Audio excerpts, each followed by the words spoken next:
بسم اللہ الرحمن الرحیم۔ سامعین کرام، آپ سن رہے ہیں اردو کہانی پاپی کا پیار، جس کے مصنف ہیں احمد یار خان، اور یہ اس سلسلے کی تیسری اور آخری قسط ہے۔ مجھے امید ہے کہ آپ کو میری یہ کاوش پسند آئی ہوگی۔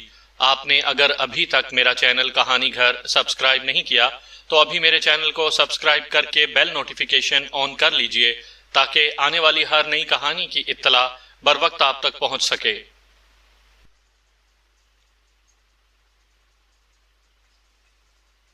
میں نے محلے کے ایک آدمی کو یہ کہہ کر تھانے دوڑایا کہ A S I had constable اور 4 کانسٹیبلوں کو فوراً بلا لائے۔ میں نے جو تانگا روکا ہوا تھا وہ اسے دے دیا۔ ادھر تینوں عورتیں تماشائیوں کو دیکھ کر زور زور سے رو رہی تھیں، جیسے ان پر ظلم ہو رہا ہو۔ میں نے ڈیوڑی سے تماشائیوں کو ہٹا دیا اور ان عورتوں سے کہا کہ اب وہ آسمان میرے سر پر پھینک دیں، پھر بھی وہ قانون کے پھندے سے نہیں نکل سکیں گی۔ میں نے کانسٹیبل کو ڈیوڑی میں کھڑا کر دیا اور خود اندر ٹہلنے لگا۔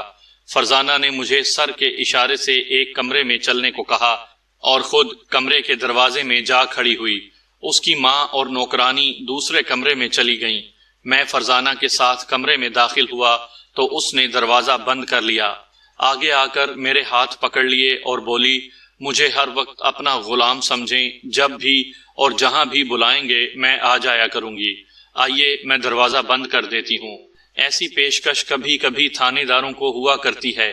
ایسی خوبصورت اور نوجوان لڑکی کو ٹھکرانا کسی مرد کے لیے آسان نہیں ہوتا۔ دین دھرم والے روپے پیسے کی رشوت کو ٹھکرا دیا کرتے تھے، لیکن ایسی دلکش رشوت سے منہ موڑنے کے لیے پتھر جیسے کردار کی ضرورت ہوتی تھی۔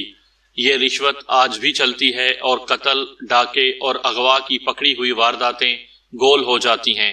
میں اس وقت جوان تھا، ننگی گالیاں دیا کرتا تھا، انتہائی ذلیل بکواس کر لیتا تھا، ان کے بغیر تفتیش مکمل نہیں ہوتی تھی، لیکن مجھ میں یہ وصف معلوم نہیں کہاں سے آ گیا تھا کہ مسلمان عورت کی خاطر اپنی نوکری کو بھی خطرے میں ڈال دیا کرتا تھا۔ کہاں یہ مسلمان بیٹی مجھے اپنا آپ رشوت کے طور پر پیش کر رہی تھی۔ میں وہ باتیں اور حرکتیں لکھنا نہیں چاہتا جو اس نے مجھے گمراہ کرنے کے لیے کیں اور میرے کردار اور ایمان کو کیسی کڑی آزمائش میں ڈالا۔ یہ باتیں بہت ہی ننگی اور فحش ہیں۔ میں نہیں چاہتا کہ میری بچیاں ایسی باتیں سنیں۔ میں نے اسے کچھ بھی نہ کہا، دروازے کی طرف چلا تو اس نے میرا راستہ روک لیا۔ میرا جسم کانپ رہا تھا اور شاید میرا دماغ چکرا رہا تھا۔ مجھے افسوس ہو رہا تھا کہ یہ ہے وہ لڑکی جسے رسوائی سے بچانے کے لیے میں نے اپنے فرائض میں کوتاہی کی تھی، مگر اس لڑکی نے آزار بند کھول کر اس طرح چھوڑ دیا تھا کہ اس کی شلوار اس کے پاؤں میں گری ہوئی تھی۔ دروازے کی چٹخنی کھلی تھی۔ میں دروازے کی طرف چلتا تو وہ مجھے روک لیتی۔ میں نے تنگ آ کر اس کے سر پر ہاتھ رکھا اور اس کے بال مٹھی میں لے کر بڑی زور سے کھینچے اور مروڑا دے کر لڑکی کو پرے پھینک دیا۔ لڑکی کے دانت پسنے لگے اور اس کے منہ سے سی کی ہلکی سی آواز نکلی۔ اچانک کمرے کا دروازہ کھلا۔ فرزانہ کی ماں اور نوکرانی نے ہاتھ مل مل کر چلانا شروع کر دیا، ہائے یہ دیکھو کیا ظلم ہو رہا ہے، ہماری بیٹی پر جھوٹا الزام لگا کر اس کی عزت لوٹ رہا ہے۔ وہ یہی کچھ بکتی کمرے سے نکل گئیں۔ میں سمجھ گیا کہ یہ کیا چال ہے۔ انہیں غالباً یہ توقع تھی کہ میں فرزانہ کی پیشکش قبول کر لوں گا اور وہ مجھے موقع پر پکڑ لیں گی۔ فرزانہ بھی چالاک تھی، اس نے یہ سوچا ہوگا کہ میں اسے قبول تو کر نہیں رہا، اس لیے ڈرامہ مکمل کرنے کے لیے شلوار ہی اتار دوں۔ ان عورتوں کو یہ امید ہوگی کہ میں ڈر جاؤں گا اور اپنے جرم کو چھپانے کے لیے ان کی شرطیں مان لوں گا، لیکن میں نے کچھ بھی نہ کیا۔ وہ چیختی رہیں، منہ میں جو آیا بکتی رہیں، اور میں ان کے سامنے ٹہلتا رہا۔ پولیس والوں کا واسطہ تو اس سے بھی زیادہ ذلیل اور خطرناک صورتحال سے پڑ جاتا ہے۔ بڑے بڑے ڈاکوؤں، قاتلوں، فرزانہ سے زیادہ حسین اور چالاک لڑکیوں، کٹی پھٹی لاشوں اور نامی گرامی استادوں سے جن کا واسطہ پڑتا ہے، وہ اگر ان 3 عورتوں سے ڈر جائیں تو قانون کا اللہ ہی حافظ ہے۔ وہ بکتی رہیں اور میں ان کے سامنے اسی طرح ٹہلتا رہا جیسے میرے کان ہی نہ ہوں۔ بدبختوں نے یہ بھی نہ سوچا کہ انہوں نے مجھ پر ثابت کر دیا ہے کہ وہ مجرم ہیں اور جرم سے بچنے کے اوچھے طریقے بھی جانتی ہیں۔ یہ دیکھ کر یہ شخص تو پتھر ہے یا برف ہے، وہ خود ہی چپ ہو گئیں۔ اتنے میں عابد آ گیا۔ اسے دیکھ کر معلوم نہیں کیوں میری ہنسی نکل گئی اس کے چہرے پر گھبراہٹ تھی جو میری ہنسی سے دور ہو گئی۔ وہ مسکرایا۔ میں نے کہا خدا کے بندے، تم تو طوائفوں کے جال میں پھنسے ہوئے ہو۔ اسے دیکھ کر تینوں چپ ہو گئیں۔ فرزانہ نے شلوار باندھ لی تھی، ان کا ڈرامہ فلاپ ہو گیا تھا۔ میں نے عابد کو بتایا کہ یہ تینوں حراست میں ہیں، ابھی انہیں پولیس اسٹیشن لے جا رہا ہوں، تم جمیلہ کو یہاں لے آؤ۔ میں نے دیکھا کہ اس کی آنکھوں میں آنسو آ گئے تھے۔ اس نے بتایا کہ وہ جمیلہ کے گھر سے آ رہا ہے، کانسٹیبل نے وہاں بتا دیا تھا کہ رات کو اپنے گھر کا پہرا دیں۔ عابد اپنے اس گھر کی خبر لینے آ گیا۔ میں نے اسے ساری بات بتا دی تو اس نے کہا کہ جب میں ان تینوں کو تھانے لے جاؤں گا تو وہ جمیلہ کے گھر چلا جائے گا تاکہ وہاں نظر رکھے۔ ہم یہ باتیں کر ہی رہے تھے کہ A S I Bishambhar Nath, head constable اور 4 کانسٹیبل آ گئے۔ میں نے ان تینوں کو اے ایس آئی کے ساتھ تھانے بھیج دیا تھا۔ مجھے آج بھی افسوس ہوتا ہے کہ میں نے 3 مسلمان عورتیں ایک ہندو کے حوالے کر دی تھیں۔ وہ باہر نہیں نکل رہی تھیں، انہیں گھسیٹنا پڑا اور دھکیل دھکیل کر تانگے میں بٹھانا پڑا۔ ہیڈ کانسٹیبل کو تجمل کے گھر کا پتہ بتا کر بھیجا کہ اسے بھی لے آئے۔ باقی کانسٹیبلوں کو ریلوے اسٹیشن اور لاریوں کے اڈے پر بھیج دیا۔ ناکہ بندی کے جو انتظامات کرنے تھے کیے اور میں عابد کے گھر بیٹھا رہا۔ عابد کے ساتھ باتیں ہوتی رہیں، مجھے تجمل کا انتظار وہیں کرنا تھا اور مجھے صرف اس جواب کی توقع تھی کہ تجمل گھر نہیں ہے۔ یہ احساس میرے اندر پختہ ہوتا جا رہا تھا کہ بچی کی گمشدگی میں تجمل بھی شامل ہے۔ آخر یہی جواب آیا کہ تجمل گھر سے دوپہر کے بعد گیا تھا، ابھی تک واپس نہیں آیا۔ اسے خالہ نے پالا تھا اور وہیں رہتا تھا۔ میں خود وہاں چلا گیا۔ رات کا وقت تھا۔ خالہ کا دروازہ خالہ کے خاوند نے کھولا۔ ادھیڑ عمر آدمی تھا۔ مجھے دیکھ کر گھبرا گیا، مجھے اندر لے گیا۔ میں نے اس سے پوچھا جب تجمل گھر سے نکلا تھا اس وقت آپ گھر میں تھے؟ وہ گھر نہیں تھا، اس نے بتایا۔ میں نے کہا آپ کی بیوی گھر میں ہوگی، اسے بلائیں۔ وہ جھجک گیا جیسے بیوی کو نہیں بلانا چاہتا۔ میں اب کسی کے ساتھ مروت کرنے کے موڈ میں نہیں تھا۔ میں نے دبدبے سے کہا میں نے کہا ہے کہ اپنی بیوی کو بلاؤ۔ وہ فوراً اٹھا، اندر گیا۔ اندر سے اس کی یہ آواز سنائی دی، تمہیں کہہ کر ہار گیا ہوں کہ اس حرام زادے کو سمجھا لے یا گھر سے نکال دے۔ اب باہر آ کر پولیس کو بھی جواب دے کہ وہ کہاں گیا ہے۔ خالہ آ گئی، اس کی زبان کانپ رہی تھی۔ میں نے اسے کہا تمہاری بہن، بھانجی اور اس کی نوکرانی گرفتار ہو چکی ہیں۔ اگر تم بھی ان کے ساتھ جانا چاہتی ہو تو میں تمہیں نہیں روکوں گا۔ اگر اپنی عزت عزیز ہے تو جو میں پوچھوں مجھے صحیح بتا دو۔ تجمل کس وقت گھر سے نکلا تھا؟ اس نے تقریباً وہی وقت بتایا جس وقت میں فرزانہ کے کمرے میں بیٹھا تھا اور کوئی ڈیوڑی میں سے گزر کر باہر گیا تھا۔ یہ نوکرانی تھی۔ میں نے خالہ سے پوچھا وہ کسی کے بلانے پر باہر گیا تھا یا خود ہی نکل گیا تھا؟ بلایا تو کسی نے نہیں تھا، اس نے کہا۔ جہاں تک مجھے یاد ہے وہ خود ہی نکل گیا تھا۔ اس وقت باہر کا کوئی آدمی، بچہ یا کوئی عورت تمہارے گھر میں آئی تھی؟ اچھی طرح یاد کر کے بتاؤ۔ ہاں، فرزانہ کی نوکرانی آئی تھی، اس نے جواب دیا۔ کہتی تھی کہ میری بہن نے اسے بھیجا ہے کہ ان کی خیر خیریت معلوم کراؤں۔ بہت دنوں سے میری بہن مجھے نہیں ملی تھی۔ مجھے یہ سمجھنے میں دیر نہ لگی کہ نوکرانی وہاں کیوں گئی تھی۔ کسی ہوش مند پولیس آفیسر کے لیے یہ سمجھنا مشکل نہیں ہوتا۔ میں نے خالہ سے کہا اب دماغ پر ذرا زور دو اور بتاؤ کہ جب نوکرانی یہاں آئی تھی اس وقت تجمل کہاں تھا؟ اگر تمہیں یاد نہ ہو تو میں تمہیں یاد دلاتا ہوں۔ تجمل کسی کمرے میں ہوگا اور نوکرانی کی آواز سن کر باہر نکل آیا ہوگا۔ تم نے شاید دیکھا نہ ہو، نوکرانی نے اسے آنکھ سے کوئی اشارہ کیا ہوگا اور نوکرانی کے جانے کے فوراً بعد نکل گیا ہوگا۔ میں نے بات ختم کی تو خالہ کا خاوند بول پڑا۔ اس نے اپنی بیوی سے کہا داروغہ جی جو پوچھتے ہیں وہ 16 آنے سچ بتانا، ورنہ اس بدکار کے ساتھ خود بھی ذلیل ہوگی اور مجھے بھی ذلیل کراؤ گی۔ خالہ بہت ڈری ہوئی تھی۔ اس نے کہا میں نے کوئی اشارہ نہیں دیکھا، یہ ضرور دیکھا تھا کہ نوکرانی باہر گئی تو تجمل بھی باہر نکل گیا تھا، ابھی تک واپس نہیں آیا۔ میں نے خالہ کے خاوند سے پوچھا آپ نے تجمل کو بدکار کیوں کہا تھا؟ وہ کیا کرتا ہے؟ آوارہ ہے، اس نے جواب دیا۔ اسے ہم نے پالا ہے، بڑی اچھی تربیت دی تھی۔ جوان ہوا تو فرزانہ کے ساتھ لگ گیا۔ اس لڑکی نے اسے پیسے دے دے کر خراب کر دیا ہے۔ فرزانہ کے ماں باپ کے گھر میں شرم تو ہے ہی نہیں۔ فرزانہ کی شادی ہوئی تو تجمل نے وہاں جانا شروع کر دیا۔ وہ روز نہ جائے تو یہی نوکرانی کسی بہانے آتی ہے، بات میری بیوی سے کرتی ہے اور تجمل سمجھ جاتا ہے کہ اسے فرزانہ نے بلایا ہے۔ نوکرانی کے ساتھ ہی وہ بھی نکل جاتا ہے۔ لڑکا ہمارے ہاتھ سے نکل گیا ہے۔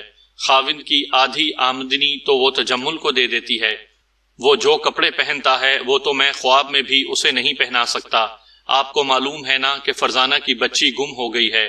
میں نے اسے کہا، بچی کو فرزانہ اور اس کی ماں نے خود غائب کیا ہے، انہیں گرفتار کر لیا گیا ہے۔ اگر آپ بچی کے متعلق کچھ جانتے ہیں تو صاف صاف بتا دیں، آپ محفوظ رہیں گے۔ اگر مجھے تحقیقات میں پتہ چلا کہ آپ کا بھی اس میں ہاتھ ہے تو پھر سزا سے نہیں بچ سکیں گے۔ یہ سوچ لیجئے کہ آپ گواہ بننا چاہتے ہیں یا ملزم۔ اپنی قسمت کا فیصلہ آپ کے اپنے ہاتھ میں ہے۔ بہت سی جرا کے بعد میں اس نتیجے پر پہنچا کہ ان لوگوں کا اس جرم کے ساتھ کوئی تعلق نہیں۔ میں نے ان سے پوچھا کہ کیا وہ تجمل کو جو ہی وہ گھر آئے تھانے لا سکتے ہیں؟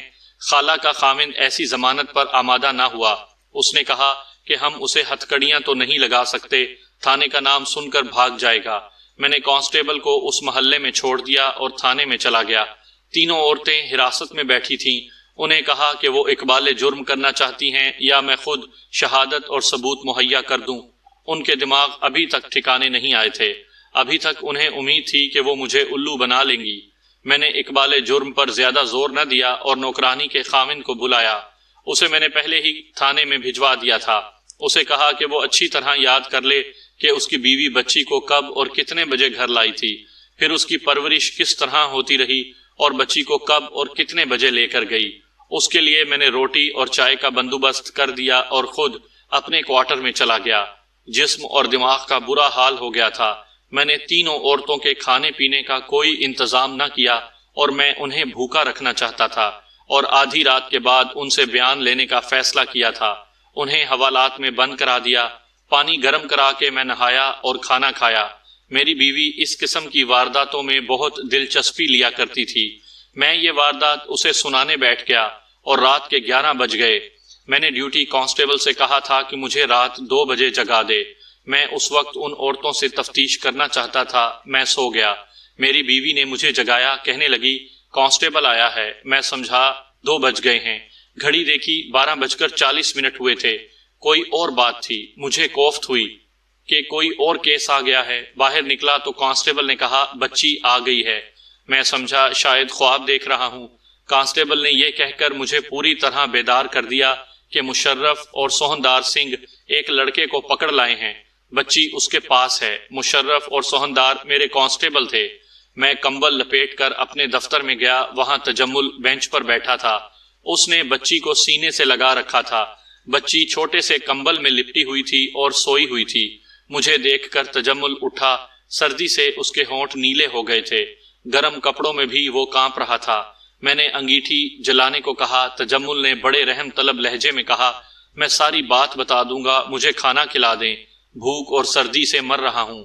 میں نے اسے کہا اٹھو اور اسے اپنے کوارٹر میں لے گیا۔ بچی کو بستر میں ڈال دیا۔ وہ فوراً جاگ اٹھی اور بھوک سے رونے لگی۔ اس کے کمبل میں دودھ کی بوتل لپٹی ہوئی تھی۔ بوتل خالی تھی۔ میری بیوی نے بوتل میں دودھ ڈال کر اسے پلانا شروع کر دیا۔ میں نے بیوی سے کہا کہ سالن اور روٹیاں بچی ہوئی ہیں، وہ گرم کر دے اور چائے بنا دے۔ تجمل کو میں نے رضائی میں بٹھا دیا اور اس کے دل سے پولیس اور جرم کا بوجھ اور خوف اتارنے کے لیے میں نے گپ شپ شروع کر دی۔ میرا انداز دوستانہ تھا۔ میں بہت خوش تھا کہ میری تفتیش ختم ہو گئی تھی۔ کھانا آ گیا۔ تجمل نے کھایا اور پھر اسے چائے پلائی۔ میں نے اسے اس بچی کے متعلق کچھ بھی نہ پوچھا۔ اس نے بڑی لمبی آہ بھری اور اس کے ساتھ ہی اس کے آنسو نکل آئے۔ پھر وہ مسکرایا اور بولا میری زندگی یہی تھی، نہ ماں کا پیار ملا نہ باپ کا، نہ کوئی بہن دیکھی نہ کوئی بھائی دیکھا، اور جوان ہوا تو جیل خانے کا دروازہ کھل گیا۔ اس نے مجھ سے پوچھا کتنی سزا ملے گی؟ یہ تمہاری بات سن کر بتاؤں گا، میں نے کہا۔ اگر تم نے میرا مسئلہ حل کر دیا تو ہو سکتا ہے کہ میں تمہیں صاف بری کرا لوں، مگر شرط یہ ہے کہ کوئی بات چھپانے کی کوشش نہ کرنا۔ اس نے پوچھا کہ وہ صرف اس بچی کی گمشدگی کے متعلق بتائے یا اپنے متعلق بھی کچھ بتائے۔ میں نے اسے کہا تمہارے دل میں جو کچھ ہے وہ میرے آگے رکھ دو، مجھے اپنا دوست اور اپنا بھائی سمجھو۔ اس نے اپنے بچپن سے بات شروع کی اور اس رات پر آ کر ختم کی جب وہ مجرم کی حیثیت سے ایک تھانے دار کی حراست میں بیٹھا تھا۔ مختصر یہ کہ اسے باپ کی تو کچھ یاد ہی نہیں کہ کیسا تھا، ماں کا دھندلا سا تصور اس کے ذہن میں محفوظ تھا۔ وہ اس وقت 3 سال کا تھا جب اس کی ماں مر گئی تھی۔ باپ پہلے ہی مر چکا تھا وہ دونوں نوجوانی میں مر گئے تھے۔ تجمل کو خالہ نے سنبھال لیا، لیکن تجمل کی باتوں سے معلوم ہوتا تھا کہ خالہ نے اسے پیار سے نہیں بلکہ برادری میں ناک رکھنے کی خاطر اسے گود میں لیا تھا۔ تجمل نے جب ہوش سنبھالا تو خالہ کے 2 بچوں نے اسے اپنا نوکر بنا لیا۔ خالہ اور خالو کا رویہ بھی کچھ ایسا ہی تھا، جس سے تجمل کے دل میں یتیمی کا احساس شدید ہو گیا۔ اسے اس گھر سے روٹی کپڑا ملتا اور رات کو سونے کے لیے بستر مل جاتا تھا۔ خالہ کے بچے اس سے کچھ بڑے تھے، وہ اسے پیٹ بھی ڈالتے تھے اور اس کی شکایت پر خالہ انہیں کچھ بھی نہیں کہتی تھی۔ اس زمانے میں اسکول جانے والے بچے کو گھر سے 1 پیسہ ملا کرتا تھا، جو آج کے 8 آنے کے برابر تھا۔ تجمل اسکول داخل ہوا تو اسے پیسہ نہیں ملتا تھا۔ خالہ اس کے سامنے اپنے بچوں کو 1 پیسہ دیا کرتی تھی۔ خالو کے دل میں تو تجمل کے لیے کوئی جگہ ہی نہیں تھی۔ وہ تجمل سے جب بھی بولتا ڈانٹ ڈپٹ کے لہجے میں بولتا تھا۔ تجمل اکیلے اکیلے رویا کرتا تھا۔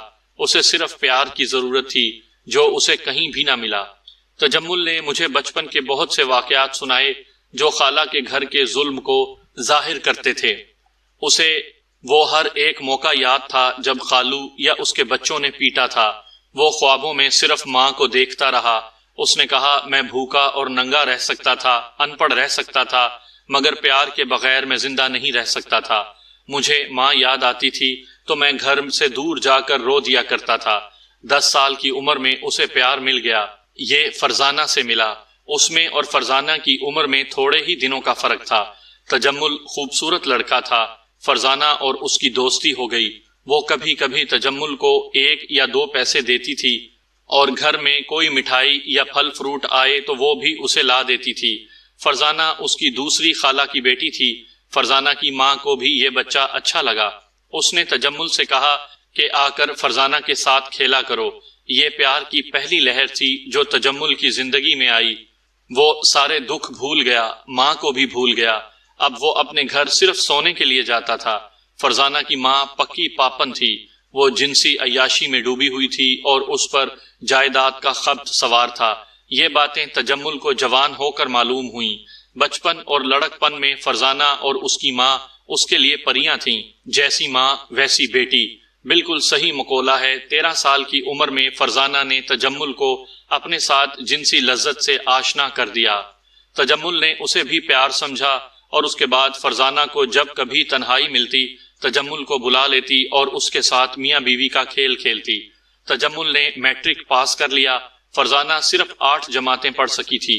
تجمل غیر معمولی طور پر خوبصورت نکلا۔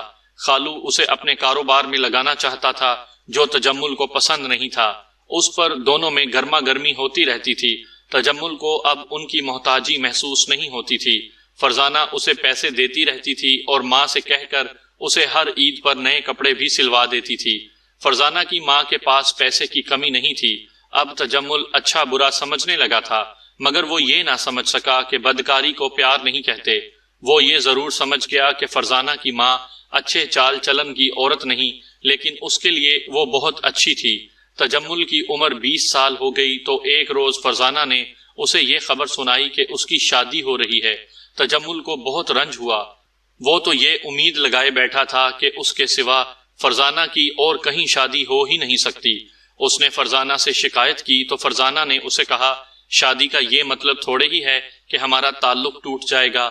وہ تو نام کا خاوند ہوگا، میرے اصلی خاوند تو تم ہی ہوگے۔ تجمل کی تسلی نہ ہوئی۔ فرزانہ نے اسے اصل قصہ ان الفاظ میں سمجھایا، میری جس آدمی کے ساتھ شادی ہو رہی ہے وہ مجھ سے 16-17 سال بڑا ہے۔ وہ اولاد کے لیے دوسری شادی کرنا چاہتا ہے۔ امی نے پوری جاسوسی کر لی ہے۔ یہ آدمی اولاد پیدا نہیں کر سکتا۔ اس کی بہت ساری جائیداد ہے اور اس کے پاس پیسہ بھی بہت ہے۔ میں اسے اولاد دوں گی اور اس کی ساری جائیداد اپنے نام لکھوا لوں گی۔ اس کا پیسہ اپنے قبضے میں کروں گی۔ اولاد تمہاری ہوگی اور تمہیں بہت عیش کراؤں گی۔ میرے شریف النفس دوستوں کو فرزانہ کی بات بڑی عجیب لگے گی، لیکن یہ دیکھیے کہ اس نے کس ماں سے تربیت حاصل کی تھی۔ اس کے دماغ میں ماں نے صرف 2 چیزیں ڈالی تھیں، جنس اور جائیداد۔ بیٹی کو اس نے مزید جائیداد حاصل کرنے کے لیے تیار کر لیا تھا۔ خود تو بوڑھی ہو گئی تھی۔ تجمل کو گناہ میں پیار ملا تھا، اس لیے اسے فرزانہ کی بات کوئی ایسی بری نہ لگی کہ اس سے روٹھ جاتا۔ فرزانہ کی شادی عابد کے ساتھ ہو گئی۔ تجمل عابد کی غیر حاضری میں فرزانہ سے ملتا رہا۔ نوکرانی کو فرزانہ نے روپے، پیسے اور اچھے اچھے کپڑوں سے مٹھی میں لے لیا۔ اس کے نتیجے میں یہ بچی پیدا ہوئی۔ فرزانہ اور اس کی ماں عابد کو اپنے جال میں پھانسنے کی کوشش کرتی رہتی تھیں تاکہ وہ فرزانہ کے نام پر اپنی جائیداد لکھ دے، مگر ایک روز پتہ چلا کہ عابد نے آدھی سے زیادہ جائیداد اپنی پہلی بیوی جمیلہ کے نام رجسٹری کر دی ہے۔ اب فرزانہ اور اس کی ماں عابد کو جمیلہ کے خلاف گمراہ کرنے کی ترکیبیں سوچنے لگیں۔ انہوں نے ایک طریقہ یہ بھی سوچا کہ جمیلہ کبھی عابد کے گھر آئے، فرزانہ اور اس کی ماں ادھر ادھر ہو جائیں، تجمل کو بلایا جائے اور وہ جمیلہ کے ساتھ زبردستی کرے یا اسے اپنے ساتھ ورغلا لے، اور اگر ایسا ہو جائے تو اسے موقع پر پکڑا جائے، مگر یہ اسکیم نہ بن سکی۔ ایک روز فرزانہ کی ماں نے یہ اسکیم بنائی کہ بچی کو غائب کر دیا جائے اور الزام جمیلہ پر عائد کیا جائے۔ ان سب میں ایسا قابل دماغ کوئی بھی نہیں تھا جو اس اسکیم کے تمام پہلوؤں کے خطروں اور مشکلات پر غور کرتا۔ ان کے دماغوں پر جائیداد، لالچ اور جمیلہ کے خلاف حسد سوار تھا۔ جرم تو کسی بھی وقت کیا جا سکتا ہے، لیکن جرم کو چھپائے رکھنا اور پولیس کو گمراہ کرنا ہر کسی کے بس کا روگ نہیں۔ یہ صرف تجربے کار جرائم پیشہ لوگوں کا ہی کام ہے، اور اس نوعیت کا جرم جو کسی دوسرے کو پھنسانے یا اس سے کوئی پیچیدہ مقصد حاصل کرنے کے لیے کیا جاتا ہے، فرزانہ یا اس کی ماں جیسے دماغ سے مکمل نہیں ہو سکتا۔ ان لوگوں نے ایسی ہی نوعیت کے جرم کی اسکیم بنا لی اور سمجھ بیٹھے کہ بس کام ہو گیا۔ بچی کو چھپائے رکھنے کی ذمہ داری نوکرانی نے لے لی۔ اس کا معاوضہ اس نے 500 روپے لیا۔ اس نے یہ یقین بھی دلایا کہ وہ اپنی آبادی کے کسی آدمی کو ساتھ ملا کر بچی جمیلہ کے گھر رکھ آئے گی۔ یہ عورتیں بچی کو جان سے مارنے اور لاش جمیلہ کے دروازے کے سامنے یا کسی اور جگہ رکھ دینے کے لیے بھی تیار ہو گئیں۔ تجمل نے یہ ڈیوٹی اپنے ذمے لے لی کہ بجائے اس کے کہ کسی باہر کے آدمی کو اس کام میں شریک کیا جائے، بچی کو جمیلہ کے گھر رکھنے کا کام وہ خود کرے گا۔ میں نے جب یہ اسکیم سنی تو مجھے بہت ہنسی آئی۔ سوال ہی پیدا نہیں ہوتا تھا کہ اسکیم کامیاب ہو جاتی۔ تجمل نے یہ مشورہ دیا تھا کہ بچی کو ہلکا سا زہر دے کر جمیلہ کے گھر رکھ دیا جائے گا۔ اس سے یہ ہوگا کہ انہیں جب پتہ چلے گا کہ بچی ڈیوڑی میں یا چھت پر پڑی ہوئی ہے، تب وہ اسے ضرور اٹھائیں گے اور لوگوں کو اور پولیس کو بتائیں گے۔ ہلکا زہر اثر کرتے کرتے بچی ان کے ہاتھوں میں مر جائے گی، اور پھر کوئی بھی نہیں مانے گا کہ بچی کوئی اور رکھ گیا ہے۔ سب کہیں گے کہ جمیلہ نے حسد کی وجہ سے بچی کو اغوا کرایا اور اب زہر دے کر مار دیا ہے۔ لیکن بچی اس وقت وہاں رکھی جائے گی جب پولیس بچی کی تلاش شروع کر دے گی۔ بہرحال یہ اسکیم پاس ہو گئی۔ تیسرے ہی دن نوکرانی نے جمیلہ کو اپنے محلے کے ایک گھر میں داخل ہوتے دیکھا تو فرزانہ کو بتایا۔ فرزانہ کی ماں وہیں تھی۔ اس نے کہا کہ یہ موقع اچھا ہے، محلے کا ایک گھر تو یہ گواہی دے گا کہ جمیلہ یہاں آئی تھی۔ چنانچہ نوکرانی کو اسی وقت بچی دے دی گئی۔ بچی کا ایک ہی گدا تھا۔ یہ گدا، دودھ کی بوتل، اس کے کپڑے وغیرہ اکٹھے کر کے نوکرانی نے بچی اور ان کپڑوں وغیرہ کو ایک لحاف میں رکھا اور لپیٹ کر لے گئی۔ بچی سوئی ہوئی تھی۔ باہر کسی کو شک نہ ہوا کہ لحاف میں بچی لے جائی جا رہی ہے۔ اپنے خاوند کو، جو دمے کی بیماری کی وجہ سے اس کا غلام تھا، اس نے یہ بتایا کہ یہ بچی وہ پالنے کے لیے لائی ہے۔ اس کے ساتھ ہی اس نے خاوند کو سختی سے کہا کہ کسی کو پتہ نہ چلنے دے کہ اس گھر میں بچی ہے۔ نوکرانی کو یقین تھا کہ آج پولیس کو رپورٹ کر دی جائے گی اور کل صبح بچی کی تلاش شروع ہو جائے گی۔ الزام جمیلہ پر عائد کیا جائے گا اور اس سے اگلے دن بچی زندہ یا مردہ جمیلہ کے گھر رکھوا دی جائے گی۔ لہٰذا بچی کو 4 دن چھپائے رکھنا کوئی مشکل کام نہیں تھا۔ بچی کو غائب کر دیا گیا۔ عابد کو اطلاع دی گئی۔ اس نے تھانے میں رپورٹ درج کرا دی۔ تجمل نے میری تفتیش اور سراغ رسانی کے متعلق کہا، ہم سمجھتے تھے کہ پولیس والے جادوگر تو نہیں ہوتے، ہم انہیں گمراہ کر لیں گے، لیکن آپ نے آ کر ہم سب کو گمراہ کر دیا۔ آپ نے اتنی تیزی سے ہمارے سارے راستے بند کر دیے کہ ہم سب چکرا گئے۔ اس وقت ہم نے محسوس کیا کہ بچی کو جمیلہ کے گھر رکھنا کسی صورت ممکن نہیں۔ فرزانہ اور اس کی ماں سخت پریشان رہنے لگیں۔ انہوں نے آپ کو رشوت دینے کا بھی فیصلہ کیا۔ مجھے معلوم نہیں کہ انہوں نے آپ کو رشوت کی پیشکش کی تھی یا نہیں۔ آج دوپہر کے وقت میں اپنے گھر تھا، نوکرانی آئی، اس نے میری خالہ سے کوئی بات کی، ہم نے اشارے مقرر کیے ہوئے تھے۔ میں کمرے سے باہر آیا، اس نے میری طرف خاص انداز سے دیکھا، میں اشارہ سمجھ گیا۔ وہ چلی گئی تو میں سمجھا کہ فرزانہ نے بلایا ہوگا، لیکن نوکرانی گلی کی نکڑ پر کھڑی تھی۔ مجھے سر سے اشارہ کیا تو میں اس کے پیچھے چلا گیا۔ آگے جا کر میں اس کے ساتھ جا ملا۔ اس نے چلتے چلتے کہا، پولیس کو پتہ چل گیا ہے، تھانے دار فرزانہ اور اس کی ماں کو کہہ رہا ہے کہ بچی تمہارے پاس ہے، اسے فوراً نکالو۔ فرزانہ کی ماں نے مجھے کہا ہے کہ تجمل کو ساتھ لو اور بچی اس کے حوالے کر کے اسے کہو کہ اسے جمیلہ کے گھر پھینک سکتے ہو تو پھینکاؤ، ورنہ نہر میں یا دور کہیں جنگل میں لے جا کر مار دو اور دفن کر دو۔ میں نے نوکرانی سے کہا کہ ڈرنے کی کوئی وجہ نہیں، ذرا حوصلہ کرو۔ اس نے مجھے وہ باتیں سنائیں جو آپ فرزانہ سے کر رہے تھے۔ اس وقت فرزانہ کی ماں اور نوکرانی کمرے کے دروازے کے ساتھ کھڑی آپ کی باتیں سن رہی تھیں۔ میں نے بھی سوچا کہ معاملہ بہت بگڑ گیا ہے، اب یہی راستہ ہے کہ بچی آپ کے سامنے رکھ دی جائے یا اسے اس دنیا سے ہی غائب کر دیا جائے۔ تجمل ایک جگہ چھپ گیا۔ نوکرانی اپنے گھر گئی اور بچی کو اٹھا لائی۔ اس نے یہ عقل مندی کی کہ بچی کے لیے دودھ کی بوتل بھی بھر کر لے آئی تاکہ بچی جتنی دیر تجمل کے پاس رہے روئے نہیں اور دودھ پی کر سو جائے۔ تجمل نے بچی لے لی، دودھ کی بوتل چھپا لی۔ وہ شہر کے اس حصے کی طرف چلا گیا جہاں اسے کوئی پہچانتا نہیں تھا۔ 3 ماہ کی بچی کو اٹھائے پھر نہ کوئی ایسی حرکت نہیں کہ کسی کو شک گزرے۔ اس جرم کی سکیم میں یہ مشورہ تجمل نے ہی دیا تھا کہ وہ بچی کو جمیلہ کے گھر چھوڑ آئے گا، لیکن بچی اس کے پاس آئی تو وہ سوچ بھی نہ سکا کہ وہ دلیری کا یہ کارنامہ کر سکتا ہے۔ اس نے یہ بھی سوچا کہ بچی کو فرزانہ کے حوالے کر دے، لیکن اس کے دل میں فرزانہ کی محبت جاگ اٹھی اور اس کے ساتھ ہی یہ ڈر کہ فرزانہ کے گھر تھانے دار بیٹھا ہوا ہے، وہ چکرا گیا۔ اب نجات کا ایک ہی طریقہ رہ گیا تھا، وہ یہ کہ اندھیرا ہو جائے تو بچی کو شہر سے دور لے جائے اور اسے مار کر دفن کر دے یا نہر میں پھینک دے۔ میں جس وقت فرزانہ کے گھر جا کر اسے اس کی ماں اور نوکرانی کو حراست میں لے چکا تھا اور ایک آدمی کو اپنے ASI اور کانسٹیبلوں کو بلانے کے لیے بھیج دیا تھا، اس وقت تجمل بچی کو اٹھائے شہر سے باہر چلا گیا تھا۔ میں نے سروس کے دوران ہزارہا ملزموں اور گواہوں کے بیانات لیے ہیں۔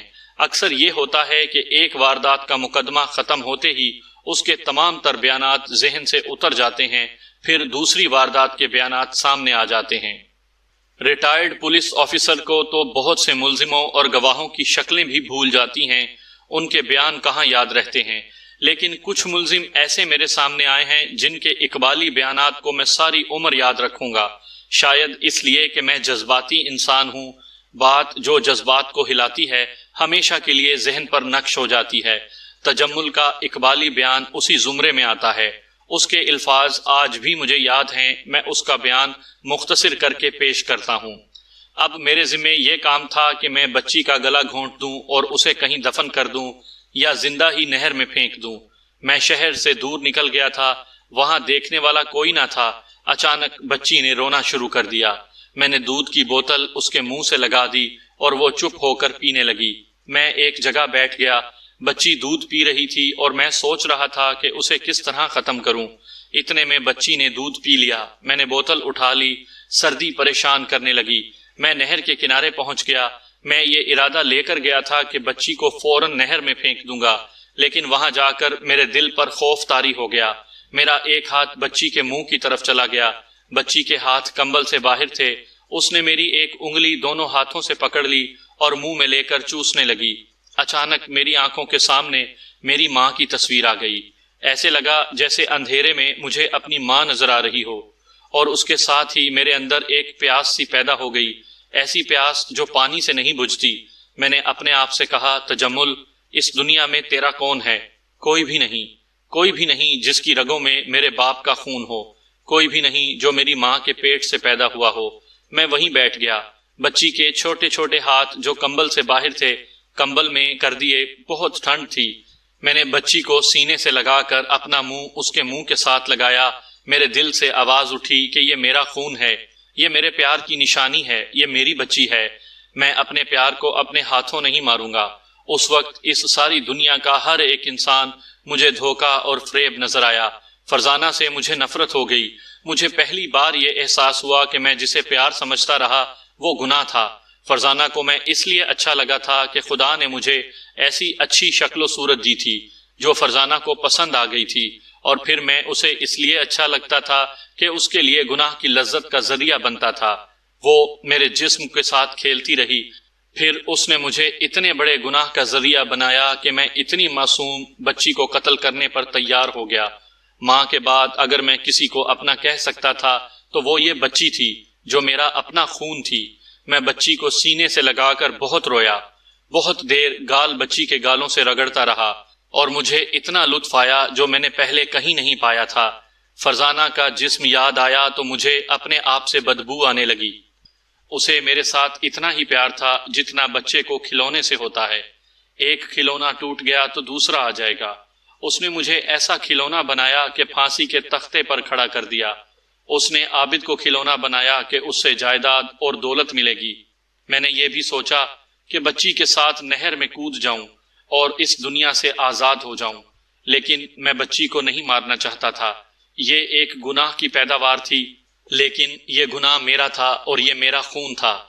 میں نے فیصلہ کیا کہ زندہ رہوں گا اور اسے بھی زندہ رکھوں گا، مگر جب حقائق سامنے آئے تو میں گھبرا گیا، لیکن میرا دماغ صاف ہو چکا تھا۔ میں نے حقیقت کو صاف دل سے دیکھا اور اس فیصلے کو بہتر سمجھا کہ تھانے جاتا ہوں اور بچی کو وہاں رکھ کر ساری بات کہہ سناتا ہوں۔ مجھے بالکل علم نہیں تھا کہ آپ ان تینوں کو پکڑ لائے ہیں۔ انہیں میں نے یہاں آ کر حوالات میں دیکھا ہے۔ میں برآمدے میں داخل ہوا تو نوکرانی حوالات کی سلاخوں کے ساتھ بیٹھی ہوئی تھی۔ اس نے دوسریوں کو بتایا تو وہ بھی اس کے پاس کھڑی ہو گئیں۔ انہیں حوالات میں بند دیکھ کر مجھے بہت خوشی ہوئی۔ تجمل بچی کو اٹھائے ہوئے واپس آ رہا تھا۔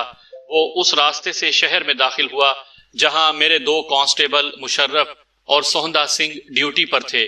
انہوں نے اسے روکا اور بچی کو دیکھ کر پوچھا کہ وہ کون ہے اور کہاں جا رہا ہے۔ اس نے بتایا کہ وہ بچی کو تھانے میں پیش کرنے کے لیے جا رہا ہے۔ کانسٹیبلوں کو پتہ چل گیا کہ انہیں اسی بچی کے لیے یہاں ڈیوٹی پر کھڑا کیا گیا ہے۔ وہ تجمل کو تھانے میں لے آئے۔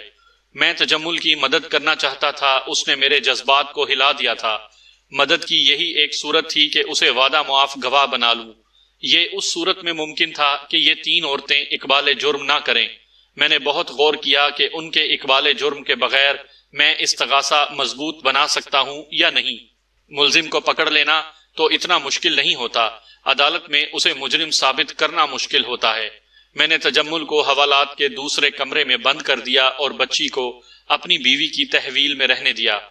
صبح کے وقت میں دفتر میں بیٹھا اور کیس سامنے رکھ کر قانون کے تقاضوں کے مطابق شہادت اور ثبوت کا جائزہ لے رہا تھا۔